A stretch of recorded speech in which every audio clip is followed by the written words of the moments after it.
Hello guys, good morning and welcome to my channel. আশা করি তোমরা সবাই ভালো আছো আর আমিও খুব ভালো আছি। তো সকাল সকাল আমি স্নান করে নিয়েছি, পুজো করে নিয়েছি। আর যা গরম পড়েছে দেখো, আমি পুরো ঘেমে যাচ্ছি। তো তোমরা ভিডিওটা কন্টিনিউ দেখতে থাকো। আর আমি সোজা রান্নায় চলে গিয়েছিলাম। আর আমার জ্যাঠাশ্বশুরের মেয়ে আজকে আমাদের বাড়িতে খাওয়া দাওয়া করবে, যার জন্য আমি তাড়াতাড়ি রান্না বসিয়ে দিয়েছিলাম। তো রান্নাতে আমি করেছিলাম লাল শাক। তো রসুন, লঙ্কা আর পেঁয়াজ ভেজে নিয়ে লাল শাকটা করে নিয়েছিলাম। আর করেছিলাম আম ভাজা।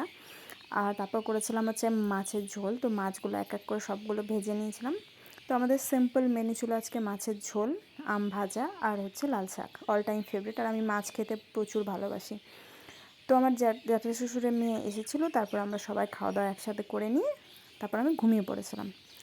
ঘুম থেকে ওঠার পর আমার মাথাটা খুব ব্যথা করছিল, উঠতে ইচ্ছা করছিল না। তারপরেও আমি ঘুম থেকে উঠলাম। ওঠার পর ফ্রেশ হয়ে নিয়েছিলাম। ফ্রেশ হওয়ার পরেও তারপরেও আমার মাথা ব্যথা কমছিল না, যার জন্য আমি চশমা পরেছিলাম খানিকক্ষণ।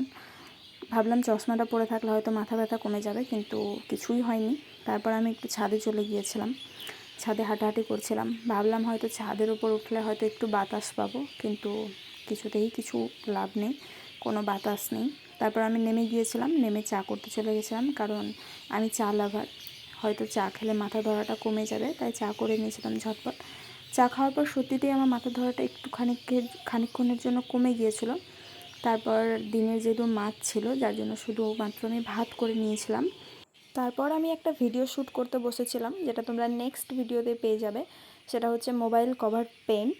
তো একভাবে পেন্ট করতে করতে আমার মাথা যন্ত্রণা আবার শুরু হয়ে গেছিলো, যার জন্য আমি আর ভিডিও কন্টিনিউ করতে পারিনি। তো আজকের মিনি ব্লগটা এই পর্যন্তই। যদি তোমাদের ভালো লেগে থাকে তাহলে like, comment, share and subscribe করে দিও।